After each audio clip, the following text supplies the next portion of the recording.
말씀입니다. 저와 여러분이 개역개정 반성경으로 한 절씩 교독하도록 하겠습니다.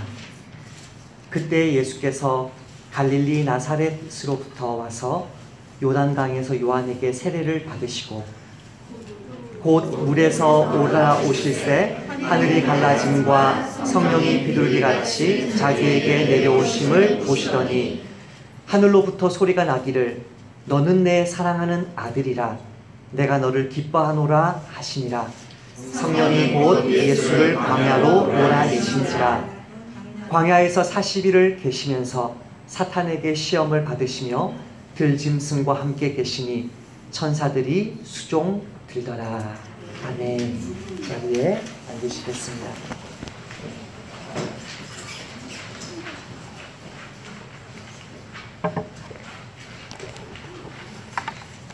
이틀 전 금요일에 미국의 제45대 대통령이 취임을 했습니다.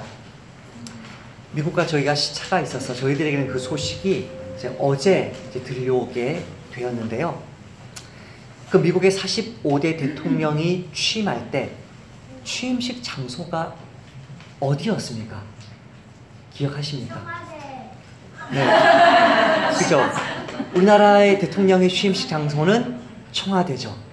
미국 대통령의 취임식 장소는 워싱턴 DC 백악관에 살게 되는데 이제 국회의사당 앞에서 의회 건물 앞에서 취임식을 했다고 합니다. 그 대통령이 미국 워싱턴 DC에 있는 그 하원 의회 건물 앞에서 취임식을 하기 전에 이 사람이 어디에 있었냐면 뉴욕에 있었다 그래요. 그 뉴욕에 있는 그 사람 이름으로 된 그 빌딩, 그 건물에 가장 높은 이 펜트하우스라 그러나요? 가장 높은 이 VIP 룸에 살다가 왔는데 그 건물 높이를 제가 인터넷에서 조사를 해보니까 높이만도 500m가 넘어요. 우리 여기 최근에 세워진 요거 송파에 몇 미터죠? 그래. 역시 그 집, 거기 살아요, 얘가. 이래봐도. 거기 몇 미터지, 하원아? 어쨌든 걔도 한 이 정도 될 것 같아. 어마어마한 높이 한 500m. 제가 안 재봤어요. 이게 500m가 넘는 그 마천루에 살다가 거기서 아마 전용기로 이동을 했겠죠. 그 뭐라고 할까요? 뉴욕에 가장 부유한 미국에 있는 그 뉴욕에 그 몇십위권에 드는 그 어마어마한 빌딩에 모든 돈을 다 가진 그 사람이 다시 전용기를 타고 워싱턴 DC에 와가지고 모든 미국의 정치력을 다 거머쥐는 그 모습에서 세상의 왕들이 취임할 때 누리는 또 보여주는 그 위세가 어느 정도인지를 우리는 며칠 전에 소문을 통해서만 들어보았습니다. 근데 오늘 예수님의 취임식은 30년간 무명으로 살아가시다가 이제는 대중 앞에, 백성들 앞에, 하나님의 나라 앞에 서신 그 예수님의 취임식은 우리 주변의 청와대에서, 백악관에서 취임하고 위세를 부리는 그 대통령들과 비교할 때는 너무나 초라하고 너무나 보잘것없는 모습으로 취임하는 것을 봅니다. 9절 말씀을 같이 한번 읽어보십시다. 시작. 그때 예수께서 갈릴리 나사렛으로부터 와서 요단강에서 요한에게 세례를 받으시고, 그때 예수께서 갈릴리 나사렛으로부터 옵니다. 우리는 마태복음에서 예수님이 왜 갈릴리 나사렛에 갔는지를 압니다. 왜 갈릴리 나사렛에서 살죠, 예수님이? 그분이 사실은 거기 태어난 게 아니었죠. 베들레헴에 태어난 것이었죠. 다윗의 동네에서 태어난 것이었죠. 근데 그분이 피난을 가다가 다시 또 돌아왔는데 또 살아있어서 무서워서 못 가겠다 그랬더니 이제 글로 인도했다는 이야기가 마태복음에는 나오지만, 다른 복음서에는 나오지만 마가는 일절 언급하지 않습니다. 하나님의 아들 예수 그리스도의 복음의 시작이다라고 멋있게 그분을 하나님의 아들이라 소개했지만 사실 그분의 출처는 갈릴리 촌동네에 나사렛 이름도 없는 동네의 출신이라는 것입니다. 이런 표현을 쓰면 여러분이 저를 참남하다라고 하시겠지만 예수님은 촌놈 중에 촌놈이셨습니다. 그분은 무명 중에 무명입니다. 하오나 영어로 이런 표현이 있어. 따라해봐. My name is no name. 제 이름, 저는 이름 없어요. 영어 진짜 잘하네요. 저는 무명이에요. My name is no name. 저는 아무것도 아니에요. 저는 이름을 알 필요도 없어요. 저는 완전한 무명이에요. 예수님에게 만약 인터뷰를 할 때 물어본다면 어디 출신이세요? 갈릴리 나사렛 출신이라고 했을 때 그것은 완전히 무명 중에 무명. 어느 시골 촌구석에서 살다가 그 출처를 알 수 없는 무명의 출처, 무명의 출신의 그런 사람이라는 것이죠. 빌립이 나다니엘을 전도할 때 어떻게 말했습니까? 내가 선지자를 만났는데 그 선지자가 얼마나 위대한 선지자냐고 하면 모세가 우리에게 예고했던 모세 같은 선지자다. 근데 그 모세 같은 선지자를 내가 만났다 그랬더니 나다니엘이 뭐라 그러냐면 무슨 말이냐? 나사렛에서 무슨 선한 것이 날 수 있느냐? 바로 그 직전 구절의 8절에서 그분은 나보다 더 위대해서 나는 너희에게 물로 세례를 주지만 내 뒤에 오시는 분은 성령으로 세례를 베풀 것이라고 했지만 사실 성령으로 세례를 베푸는 그분이 누구냐면 나사렛에서 온 무명의 청년이라는 거예요. 외적으로 볼 때 전혀 보잘것없는 사람이라는 거예요. 미국의 백인들, 주류 백인들은 누구를 기다려왔습니까? 미국 사람들을 더 위대하게 만들 사람을 기다려왔습니다. 우리한테는 별로 중요하지 않는 이슈지만 미국에 사는 사람들이나 미국 시민권을 딴 사람들한테는요 열광할 만한 이슈죠. 미국을 더 위대하게 만들겠다는 거죠. 클린턴을 뽑을 것이냐 트럼프를 뽑을 것이냐는 독극물을 마실 것이냐 똥물을 마실 것이냐의 선택이었다 그러죠. 기독교인들에게. 동성애와 온갖 죄악과 사형제와 이런 모든 이 미국의 세속적인 가치관을 전 세계까지 퍼뜨릴 대통령을 뽑을 것이냐, 완전 똥물 같은 인간이지만 동성애는 하지 않겠다, 뭐 이런 다른 낙태는 하지 않겠다, 이거 말하는 사람을 뽑아야 되느냐, 이 딜레마 속에 빠져가지고 그냥 똥물을 삼키듯이 투표를 했다 그러죠. 미국인들은 미국을 다시 위대하게 만들어줄 그런 대통령을 기다려온 것이죠. 미국을 다시 위대하게 만들어줄 그런 대통령을 기다려왔기 때문에 재력을 가지고 있고 정치력을 가지고 있고 많은 사람들의 어떤 지지를 받는 사람들을 뽑아서 박수를 친 것입니다. 유대인들도 마찬가지입니다.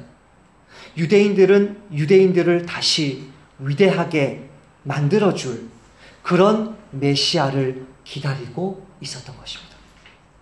유대인들을 다시 위대하게, 언제처럼, 다윗처럼, 솔로몬처럼, 지금의 그 미국의 신임 대통령처럼 모든 재력을 다 가지고, 정치력의 능력을 다 가지고 다시 한번 자기 민족을 위대하게 만들어줄 사람을 기다리고 있는 거예요. 사실 모든 사람들이 다 그렇거든요. 우리나라 대선 후보들이 누구인지는 제가 자세히는 모르겠지만 그 사람들이 지금 말하는 소리를 들어보세요. 계속해서 나다! 심지어 같은 이 보수권이나 이 진보권 안에서도 서로를 향해서 저 사람은 아니고 나다. 저 사람은 아니고 나다. 내가 더 우리 한국을, 대한민국을 위대하게 만들어줄 수 있는 적격자다. 준비된 대통령이다. 라는 말들을 합니다. 그러나 오늘 본문에서 보는 우리 예수님은 세상의 그런 왕과 같지 않습니다. 당신을 부자 만들어주겠습니다. 당신을 힘있게 만들어주겠습니다. 당신의 자아를 부풀려 주겠습니다. 세상에서 떵떵거리면서 살게 해주겠습니다라고 말하지 않습니다. 우리 주님은 그 출신부터 갈릴리 나사렛에서 온 무명 중에 무명이요 촌놈 중에 촌놈의 모습으로 세상의 안목으로는 전혀 흠모할 바가 없는 모습의 선지자로 주의 종으로 우리 앞에 나타납니다. 이사야 선지자는 예수님에 대해서 이렇게 예언했습니다.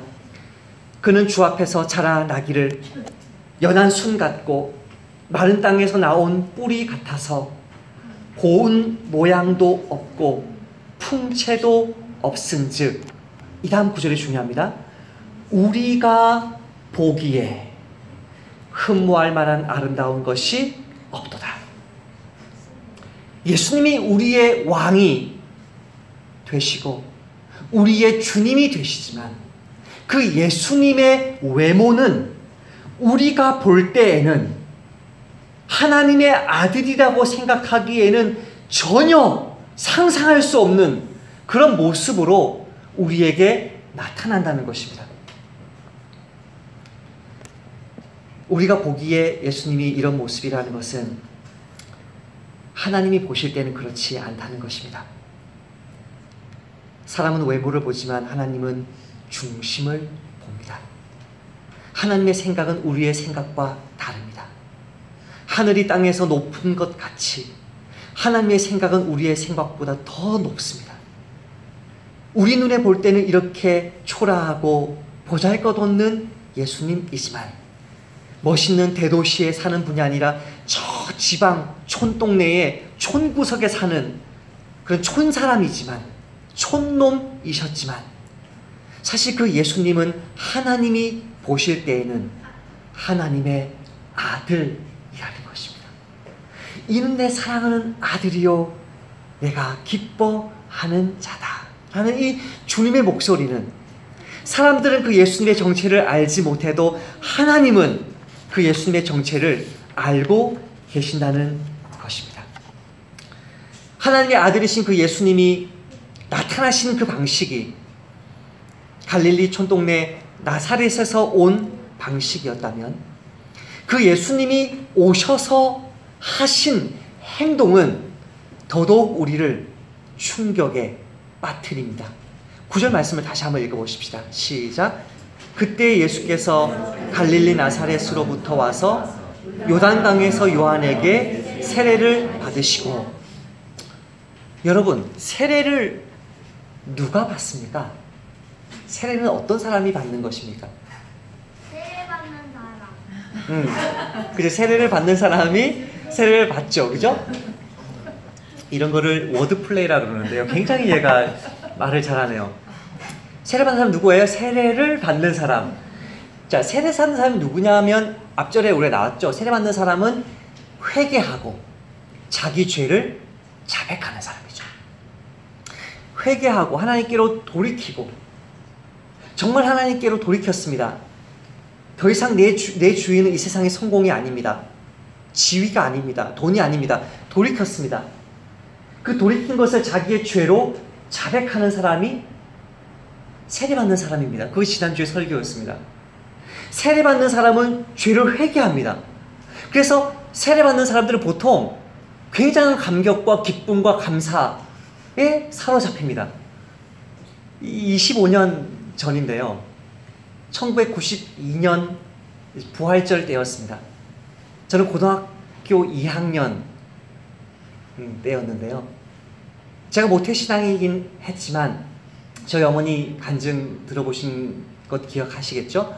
저희 아버지가 신앙적인 방황을 거치면서 제가 유아 세례 받을 수 있는 타이밍을 놓쳤습니다. 요즘에는 양가 부모님 중 한 분만 믿어도 유아 세례를 줍니다. 근데 예전에는 그렇지 않았습니다. 한 분만 교회 출석 안 해도 유아 세례를 주지 않았거든요. 그러니까 유아 세례 받는 걸 제가 놓쳤습니다. 그러면 그 다음에 세례 받는 날이 언제입니까? 중3이나 중2 때 세례를 받습니다. 근데 중3과 중2 때 제가 3년간 세상에서 방황하고 있었습니다.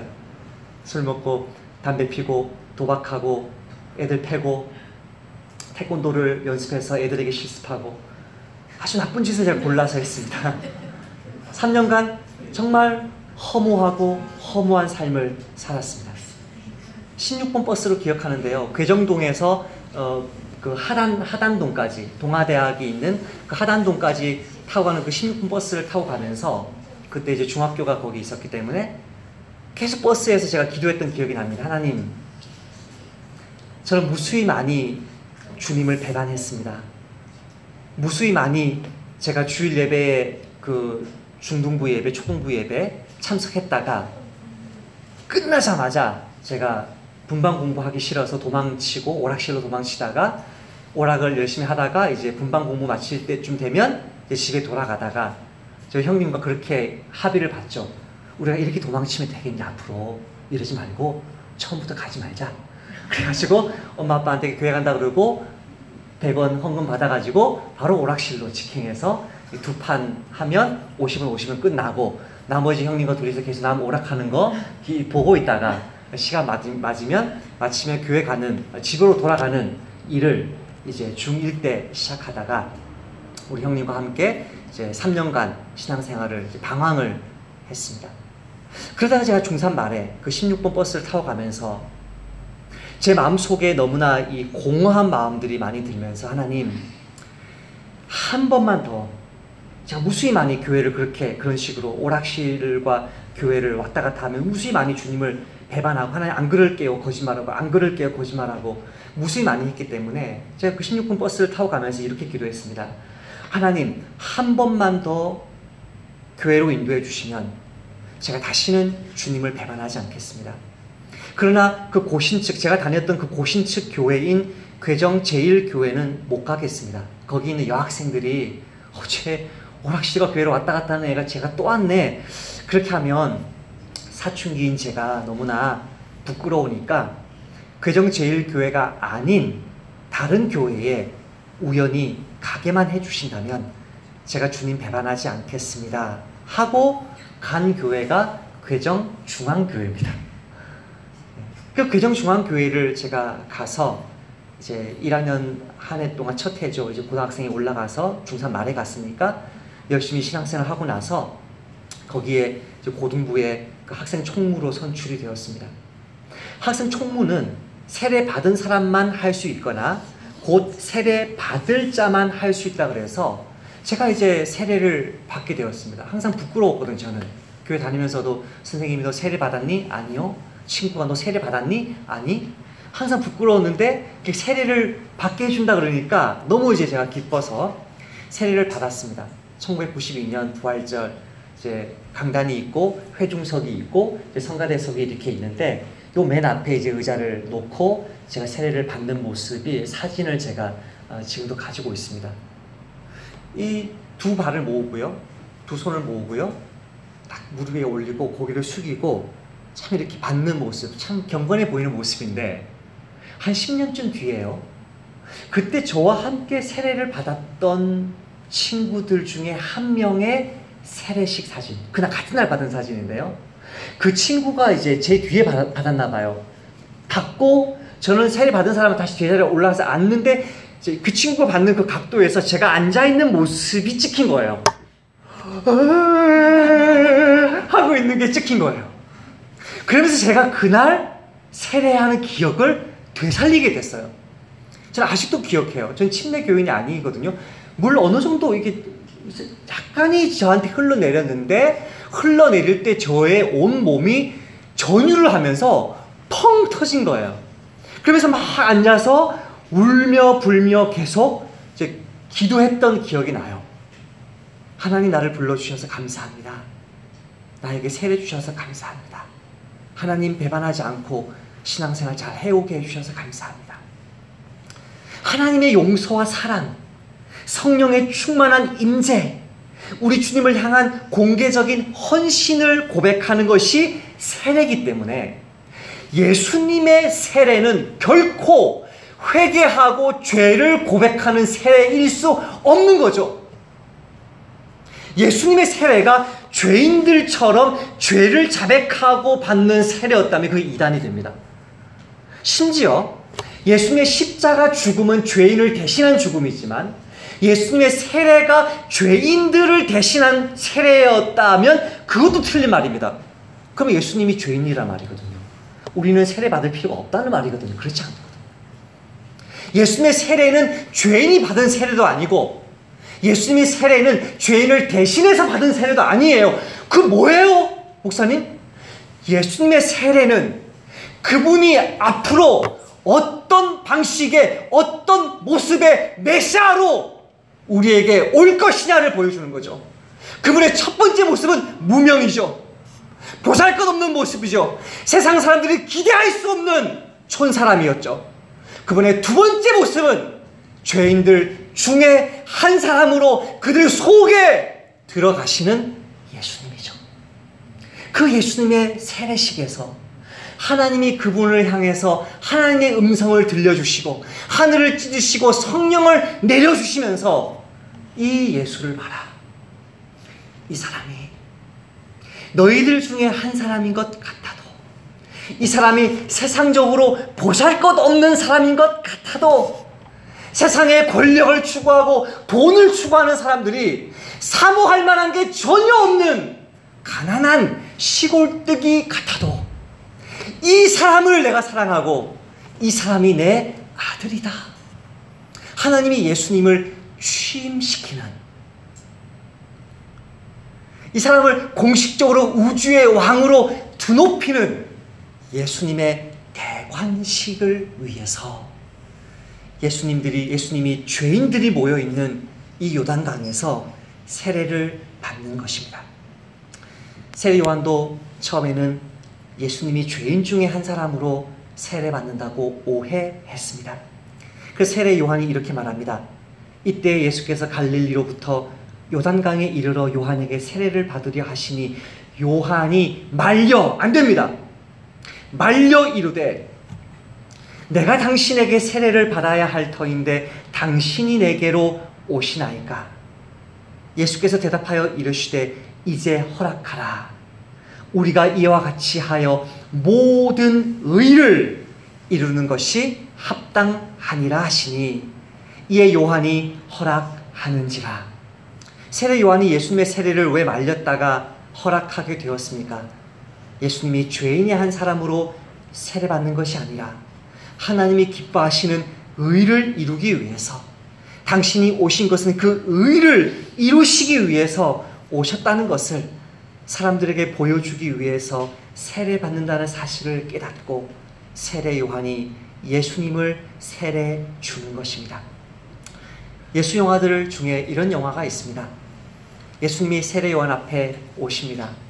세례 요한이 예수님을 물에 잠그는 것이 아니라 예수님이 세례 요한 앞에서 스스로 물에 이렇게 들어가는 그런 영화 혹시 보셨나요? 네.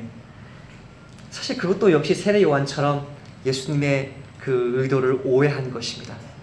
만약에 죄인을 세례 주는 것이라면 어떻게 감히 세례 요한이 예수님을 세례 줄 수 있습니까? 그러나 예수님을 세례 요한이 세례 주었습니다. 예수님 스스로 물에 들어간 게 아니고요. 예수님 스스로 물을 자기 머리 위에 부은 게 아니고요. 예수님이 세례를 받습니다. 모든 의를 이루는 것이다. 요한아, 너의 사명이 무엇인 줄 아느냐? 너의 사명은 나를 세상 앞에서 드러내는 것 아니냐? 내 올 길을 준비하면서 나를 세상 사람들에게 소개하는 것 아니냐? 나를 어떻게 소개할래 너가? 모든 의를 이루시는 고난받는 종으로 소개해야 되는 것이 아니냐? 하나님이 죄를 알지도 못하신 이를 우리를 대신하여 죄로 삼으신 것은 우리로 하여금 그 안에서 하나님의 의가 되게 하려 하심이라. 한마디로 예수님의 세례는 죄 사함을 받기 위한 세례가 아니라 예수님의 세례는 죄 사함을 주기 위한 세례였습니다. 예수님의 세례는 그분이 죄 사함을 주시는 메시아로 이 땅에 오셨음을 보여주는, 세상 사람들에게 그분이 어떤 종류의 메시아인지를 확증해주는 예수님의 취임식이었던 것입니다. 예수님이 시골 총보석에서 와서 죄인의 한 사람처럼, 죄인이 아닌데 죄인의 한 사람처럼 세례를 받고 그럼으로써 그분이 어떤 종류의 메시아인지 보여주는 그 예수님의 취임식의 하이라이트는 하늘이 찢어지면서 하나님의 성령이 비둘기같이 예수님께 내려오시는 장면입니다. 다른 복음서에 보면 예수님이 세례받을 때, 성령이 임할 때 하늘이 갈라진다라고 표현을 했지만, 마가복음만 하늘이 갈라지는 것이 아니라 하늘이 찢어지고 라고 표현합니다. 그러게, 나 정말 궁금하지. 마가복음 15장 37절 38절을 제가 주보에 실어놨죠. 같이 한번 읽어봅시다. 시작. 예수께서 큰 소리를 지르시고 숨지시니라. 이에 성소휘장이 위로부터 아래까지 찢어져 둘이 되니. 하나님이 하늘을 왜 찢으실까요? 예수님의 이 세례, 예수님이 어떤 분이신지를 소개하는 예수님의 취임식인 이 세례 속에서 예수님이 곧 성소와 지성소의 휘장을 찢어버리실, 하늘과 땅의 구분을 짓는 이 3층 천 그 밑에 있는, 우리 눈에 보이는 그 하늘을 찢어 놓으실 그 구원자이심을 우리에게 보여주는 것입니다. 하나님은 진작 우리에게 찾아오셔서 하늘을 찢으시고 우리에게 찾아오시길 원했습니다. 원하건대 주는 하늘을 가르고 강림하시고, 여기서도 같은 표현이 등장합니다. 칼로 가르듯이 찢으시고 하나님이 우리에게 내려오십니다. 예수님이 세례를 받으시거나 죽으시는 순간에 하나님은 하늘과 땅, 하나님과 사람 그 사이에 절대적인 구분을 철회하십니다. 예수님의 세례 속에, 예수님의 죽음 속에 하나님과 사람 사이에 구원의 대로가 열리는 것입니다. 예수님의 초라한 겉모습과 겸손한 이 죄인의 한 사람 같은 그 겸손한 모습으로 세례받으시는 그 모습 속에 예수님의 진정한 정체가 드러납니다. 그분은 하나님과 원수되었던 저와 여러분을, 하나님과 그 사이가 막혀있는 저와 여러분의 모든 장벽을 허물어뜨리시는 우주적인 왕이신 것입니다. 그때 그 하늘이 찢어지면서 뭐가 내려옵니까? 성령이 내려오는데, 비둘기 같은 모습으로 성령이 내려와서 예수님 어디에 머무릅니까? 머리 위에 머무릅니다. 누가 지금 예수님에게 당신의 영을 왕관처럼 씌워줍니까? 하나님이 씌워줍니다. 저는 이 성령이 내려오시는 것을 세례 요한이나 예수님 정도 봤다고 생각합니다. 그 당시 세례 요한 주변에 있던 사람들은 이것을 보지 못했다고 저는 확신합니다. 만약에 세례 요한 주변에 있던 사람들이 이것을 보았더라면 당장 그 사람들이 전체가 예수님께로 왔을 것입니다. 그러나 그 이후에도 몇몇 소수의 세례 요한의 제자들만 예수님을 따랐고, 다수의 제자들은 여전히 세례 요한의 제자로 남아 있습니다. 보이지 않습니다. 세례 요한에게는 보입니다. 예수님에게는 보입니다. 하나님의 성령이 하늘로부터 내려와서 예수님 머리 위에 왕관처럼 내려옵니다. 누가 왕입니까? 예수님이 왕입니다. 그리고 하나님이 예수님에게 이렇게 말씀합니다. 너는 내 사랑하는 아들이라. 내가 너를 기뻐하노라. 예수님은 그 전부터도 하나님의 아들이셨습니다. 하늘에 계셨을 때에도 태초에 말씀이 계십니다. 이 말씀이 하나님과 함께 계셨음이, 이 말씀이 곧 하나님이시다. 그 말씀, 태초에 계셨던 그 말씀은 영원 전부터도 하나님의 아들이셨습니다. 예수님의 어린 시절 기억나십니까? 성전에서 막 율법사들과 서기관들과 박사들과 막 대화할 때 마리아와 요셉이 막 가서, 야 아이야 왜 이렇게 하니? 내가 얼마나 너를 찾는 줄 아니? 그랬을 때 예수님 뭐라고 그래요? 내가 내 아버지 집에 있는 게 당연한 거 아닌가요? 예수님은 영원 전부터도 하나님의 아들이셨고 어린 시절에도 하나님의 아들이셨지만, 취임식의 세례를 받으시는 그때에 그분의 하나님의 아들 되시는 그 직함이 하늘로부터 공식적으로 선포되는 것이죠. 너는 내 사랑하는 아들이다. 너는 나의 기쁨이다. 우리가 이 말씀에서 집중해야 될 것은 하나님의 이 목소리, 예수님을 향해서 들려준 하나님의 이 목소리가 예수님의 일평생 그분의 삶 속에 계속되었다는 것입니다. 예수님이 세 제자들 베드로와 야고보와 요한을 데리고 변화산에 오르셨을 때에 하나님이 예수님에게 무슨 말씀하셨는지 여러분 기억하실 것입니다. 이는 내 사랑하는 아들이요 내 기뻐하는 자니 너희는 그의 말을 들으라. 예수님이 세례식 때 말씀하신 그 말씀 똑같이 합니다. 이는 내 사랑하는 아들이요 내 기뻐하는 자니 너희는 그의 말을 들어라. 제자들은 이 말씀을 그때 한 번 들었습니다. 그죠? 제자들은 이 말씀을 그때 한 번 들었지만 예수님은 한평생 너는 내 사랑하는 아들이다, 내가 너를 기뻐한다는 말씀을 한평생 들으셨습니다. 목사님 그 사실을 어떻게 압니까? 요한복음 14장 24절 말씀을 보면 압니다. 너희가 듣는 말은 내 말이 아니요 나를 보내신 아버지의 말씀이니라. 너희가 듣는 내 말이 아니고 나를 보내신 아버지의 말씀이다. 세례시에 하나님의 영이 예수님께 임한 이후로 하나님은 계속 예수님에게 말씀하시고 예수님은 그대로 그 말씀을 그대로 말씀하시고 전파하시고 행하십니다. 그때마다 예수님은 하나님이 그것을 기뻐하신다는 것을 확인합니다.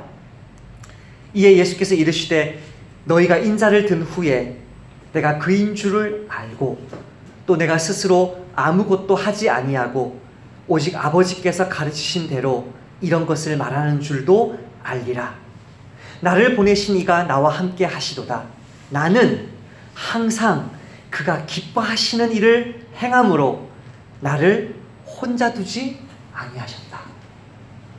하나님이 예수님을 혼자 두지 않고 계속 예수님과 함께 하시면서 예수님이 하시는 말씀을 들려주시고 예수님이 하시는 그 일을 기뻐한다라고 말씀해 주시는 거죠. 그러니까 예수님은 항상 하나님의 음성을 들으면서 하나님과 함께 동행하면서 내가 너를 사랑한다, 너는 나의 사랑하는 아들이다, 내가 너를 기뻐한다, 그 말씀을 들었기 때문에 무수히 많은 핍박들 속에서도 끝까지 십자가를 향해서 걸어가시는 거죠.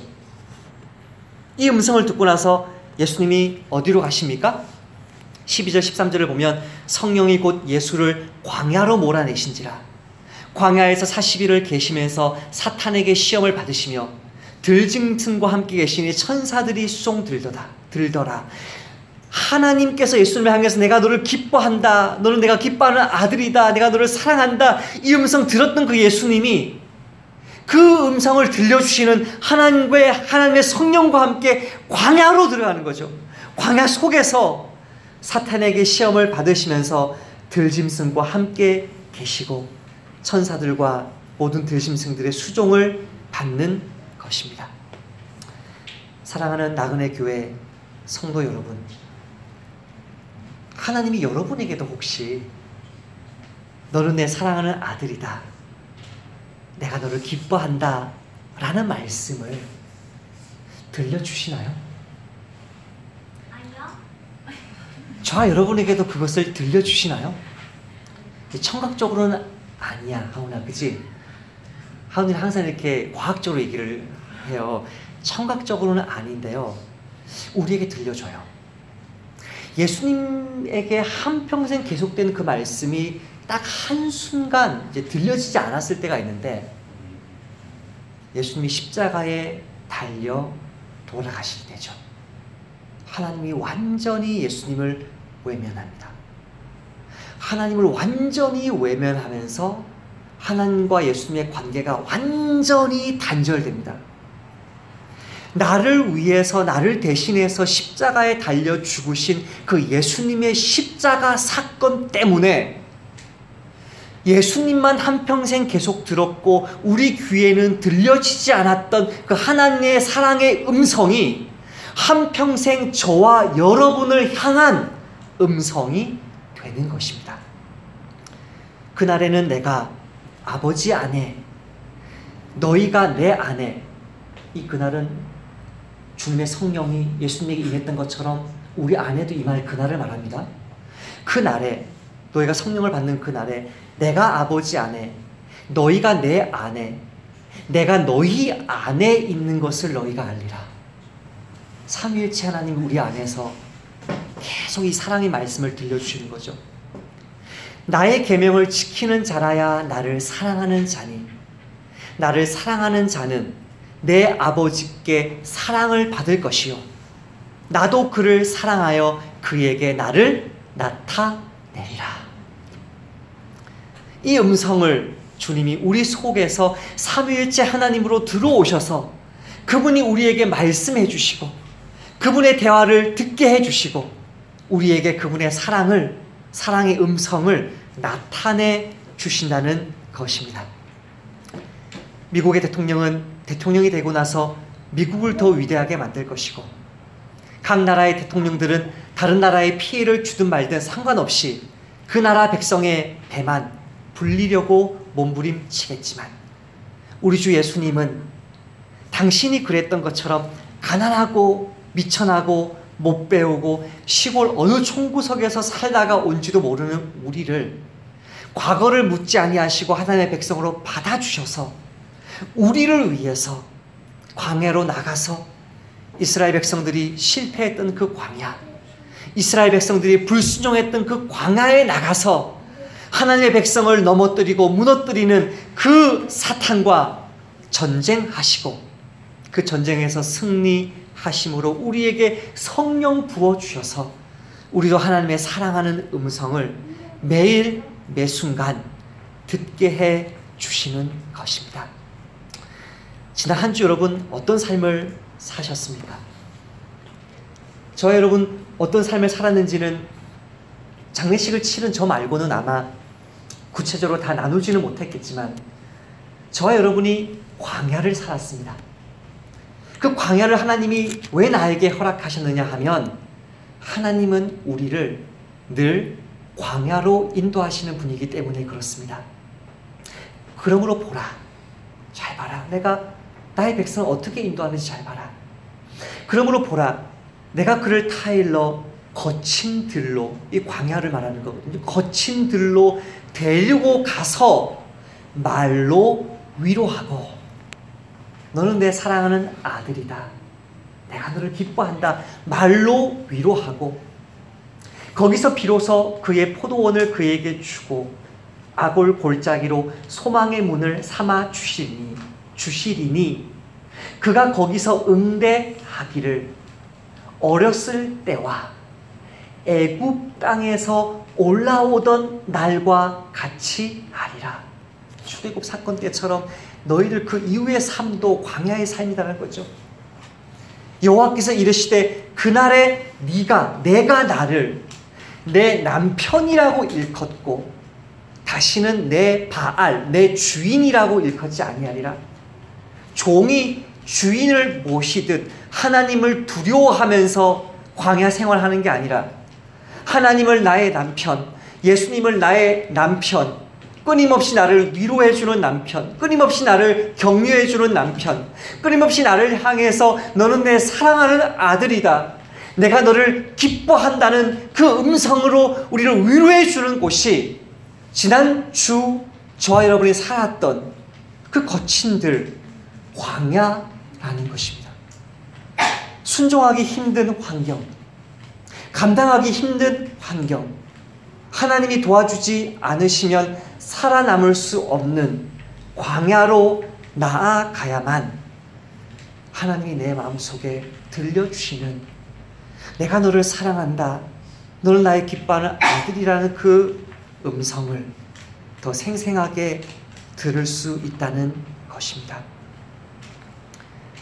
저는 지금 비몽사몽합니다. 제 아내는 아마 더 비몽사몽하겠지요. 장례를 치르면서 이제 육체적으로도 이제 많이 이제 지쳐 있는 상황 속에서 계속 이제 틈만 나면 이제 말씀 준비하고 예배 인도 준비하고 또 우리 또 간증을 준비하는 형제 또 섬기고 또 밤늦게 또 여러 가지 우리 교회를 위해서 일을 하다가 새벽에 자는 일들을 계속 반복을 하고 있습니다.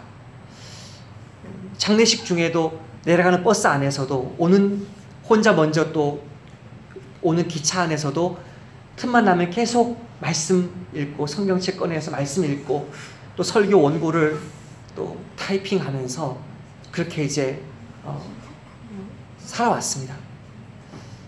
어제 토요일 오후에 오후 4시쯤이었나요? 수서역에 내렸는데 눈이 막 이렇게 왔습니다. 참 외로웠습니다. 이유를 알지 못하는 허탈감과 슬픔이 저를 사로잡았습니다. 참 외롭고 슬프고 허탈하고 남아있는 유족들은 더 큰 아픔들을 느꼈겠지만 그 유족들에게 양해를 구하고 저는 또 제가 감당해야 될 영적인 전쟁이 있기 때문에 양해를 구하고 올라올 때도 참 미안하고 가족을 또 함께 데리고 오지 못해서 또 제가 더 힘들었을 것입니다. 거기서 어떤 버스가 있다고 하는데 버스는 안 오고 또 처음 가봤거든요, 수서역에. 그래서 이렇게 지하철을 옮겨 타고 이제 또 한참 서 있는데 삼성병원 그게 끝났어요. 그래서 이제 또 다시 걸어서 이제 그 책이 막 이렇게 책과 성경들 노트북이 굉장히 무거운 거예요. 계속 걷는데 어떤 마음이 저한테 이게 마귀적인 음성인데 어떤 마음이 저한테 드냐면 주일은 너에게 기쁜 날이냐. 무서운 말이죠, 그 말은. 주일은 너에게 기쁜 날이냐. 하나님 말씀을 선포하며 영적인 전쟁을 해야 돼. 성도들 마음속에 견고한 진을 깨트려야 돼. 그 영적 싸움을 하는 날은 너에게 기쁜 날이냐. 제가 이번 한 주 동안에 제가 지쳐있는 상황 속에서 이제 들어왔던 그 어떤 설교 요청이었기 때문에 제가 더 부담스러웠겠죠. 그걸 어떻게든 이게 해야 되지만 안 하고 싶은 그런 마음에 이거를 좀 떠넘기려고 우리 재직들에게 갔다 올까요 말까요 그러는데 우리 재직들이 다녀오세요. 저를 죽이려고 작정을 하셨군요. 속으로.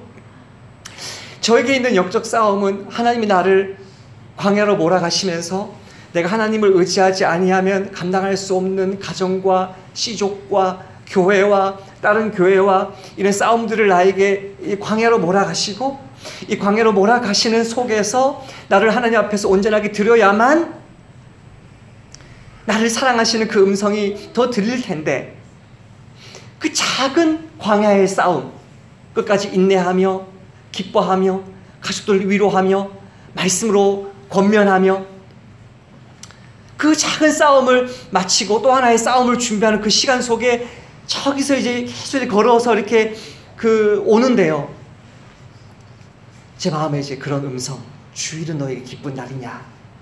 그 음성이 들리면서 춥고 배고프고 외로운 절대 고독의 광야구나. 이런 동네가 걷고 눈을 펑펑 내렸거든 어제. 모자도 없이 막 이렇게 계속 무겁고 막 맞으면서 걷는 이것이 광야구나. 이렇게 저 자신을 위해서 노래를 불렀습니다. 너는 시냇가에 심은 나무라 하나님의 사랑 안에 믿음 뿌리 내리고 주의 뜻대로 항상 살리라. 이게 왜 제가 이렇게 불렀냐면 하나님이 예수님을 향해서 이는 내 사랑하는 아들이요 내가 기뻐하는 자다 그랬는데 하나님이 저와 여러분 사랑하는 건 맞죠. 사랑하는데 사랑하셔서 나를 광야로 내모시고 광야로서 영적 전쟁을 그게 가정이든 교회든 그 광야에서 영적 전쟁으로 나를 내모시는 그 하나님 앞에서 기쁘게 순종하지 않는다면 내가 너를 기뻐한다는 음성을 들을 수 있을까요? 내가 너 때문에 근심한다. 내가 너 때문에 마음이 아프다. 창산아, 이제 좀 순종하면 안 되겠니? 너 자존심 내세우지 말고 가족들 겸손하게 섬기면 안 되겠니? 그러나 주님이 우리에게 내가 너를 기뻐한다는 그 음성 들려주시는 그 시간은 나의 계명을 가지고 지키는 자라야 나를 사랑하는 자니 나를 사랑하는 자는 내 아버지께 사랑을 받을 것이요 나도 그를 사랑하여 그에게 나를 나타내리라. 주의 뜻대로 항상 살리라. 주의 시 저를 쫓아 구원 열매 맺으면 주의 영화로운 빛 너를 보호하리니 주의 뜻대로 항상 살리라. 아침에 이 뭐가 잘 안 되는 이 프린터를 가지고 주부를 막 인쇄하는데 우리 대우리가 급히 와서 형님 이거 찬송 하나 인쇄해 주세요 하는데 얘가 좀 초췌해요. 왜 저러나 제가 했더니 형님 저 어제 밤에 여기 와서 잤어요. 대우리를 위한 침대였어요. 여러분에게 열려 있어요. 예약 받을게요. 자고 싶은 분 여기 따뜻하게. 대우리도 광야를 걸은 거죠. 저도 광야를 걸은 거죠. 저와 여러분이 한 주간 광야를 걷고 있는 거죠. 하나님밖에 없는 광야. 하나님 앞에서 절대 고독의 그 시간. 나의 남편도 나의 아내도 나의 부모도 자식도 다 이해할 수 없는 하나님 앞에서의 그 절대 고독의 시간 속에 묵묵히 눈밭을 걸으며 나에게 맡겨진 싸움들 생각하면서 불쌍히 여겨주세요. 주 나를 사용해 주세요라고 부르짖는 그 시간을 거친 사람은 그 속에서 낙심하지 않고 낭망하지 아니하고 광야에서 싸우셨던 예수님처럼 나를 향해서 들려오는 마귀의 음성을 거절하고 하나님의 말씀으로 나를 축복하고 내 영혼을 세우고 끝까지 주님의 기뻐하신 아들로 몸부림치는 그 사람에게 한평생 내가 너를 사랑한다. 너는 내 기뻐하는 자라는 음성이 계속될 줄 믿습니다. 말씀을 맺겠습니다. 제가 언제 봤던 영화인지는 기억이 안 나지만 찰리와 초콜릿 공장이라는 영화를 본 적이 있습니다. 반가워나 책으로 나온 거고 영화로는 2번이나 만들어졌어요. 좀 3번 여러분 셋 중에 하나를 보셨을 텐데요. 다른 건 기억이 안 나요. 영화를 볼 때 저는 그냥 굉장히 불쾌했던 기억밖에 안 나요. 저는 초콜릿을 너무너무 싫어하거든요. 초콜릿 공장에 저렇게 뭐 올라올 것 같은. 그런데 저한테 잊혀질 수 없는 평생, 아마도 평생일 거예요. 잊혀질 수 없는 장면을 그 영화를 통해서 보았어요. 찰리의 아버지는 제 기억으로 치과 의사인가 어떤 의사였는데요. 그 의사인 아버지가 의사 아니었나요? 변호사였나요? 아니요. 그럼? 여기 옷 만드는 사람. 옷 만드는 사람이었군요. 어쨌든 죄송해요. 목사님 IQ가 얼마 안 돼. 똑똑해요. 절대 강단에서 거짓말하지 않도록 하원이가 좀 잘 얘기해 주세요. 그 무슨 하여튼 직업이 있었는데 아들의 진로를 인정하지 않는 거예요. 아들을 자기가 원하는 대로 키우고 싶어하는 거예요. 그런 가운데 찰리는 아버지를 떠나서 몸부림치면서 성공하려고 하는 그 모습이 저 평생 잊혀지지 않아요. 아버지가 늙어서도 죽어서도 그 아버지가 이 세상에서 존재하지 않고 흙으로 돌아가도 찰리 마음 속에는 아버지 나를 사랑해 주세요. 나를 좀 인정해 주세요. 나는 당신 아버지에게 자랑스러운 아들이라는 것을 좀 말씀해 주세요라는 비명을 지르는 것과 같은 인생이 펼쳐집니다. 언제요? 육신의 아버지가 나를 온전하게 인정하고 사랑하고 기뻐해 주지 않았을 때, 나는 너가 좋은 대학 가면 너를 기뻐해. 나는 너가 정말 큰 돈을 벌면 나는 너를 사랑해.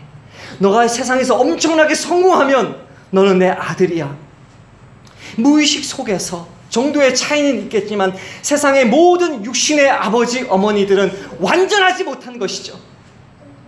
그 완전하지 못한 육신의 아버지 밑에서 자란 아들, 딸은 세상 속에서 성공하기 위해서 몸부림치지만 사실 그 이면에는 나를 있는 모습 그대로 받아주지 않았던 그 아버지에게 그렇게라도 인정받고 싶은 영혼의 비명소리가 그 인생 속에 들리는 것이죠.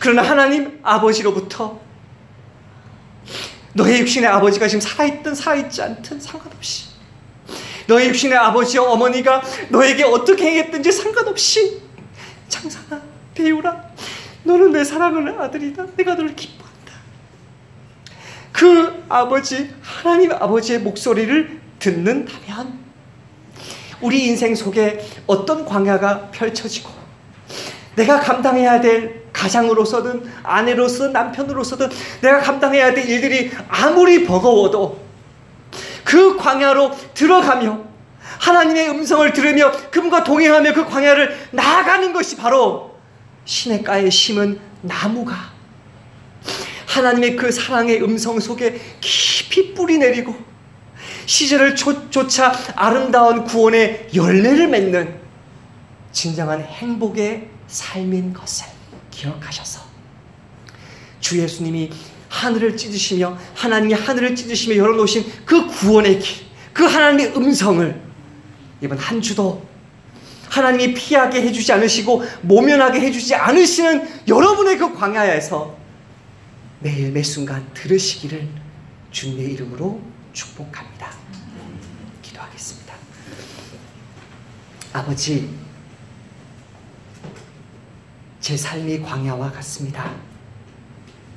섬기고 또 섬겨야 될 저의 가정이 광야와 같습니다. 여전히 세워져야 될 부분이 많은 우리 교회와 저의 위태로운 직장과 보이지 않는 저의 미래가 광야와 같습니다. 그러나 주님, 우리 하나님 아버지는 연약하고 부족하고 불완전한 육신의 아버지 어머니와 같지 않음으로 인해서 감사합니다. 내 육신의 아버지 어머니도 그분들의 아버지 어머니로부터 무조건적인 사랑과 기쁨을 누리지 못했기 때문에 동일한 연약함을 가지고 있는 것을 고백합니다. 아버지, 나에게는 우리 하나님밖에 없습니다. 나의 모습과 상관없이 예수님 때문에 나를 무조건적으로 받아주시고 사랑해주시고 품어주시는, 나를 광야로 인도하셔서 그곳에서 위로의 음성을 들려주시는 그 하나님 한 분으로 충분합니다.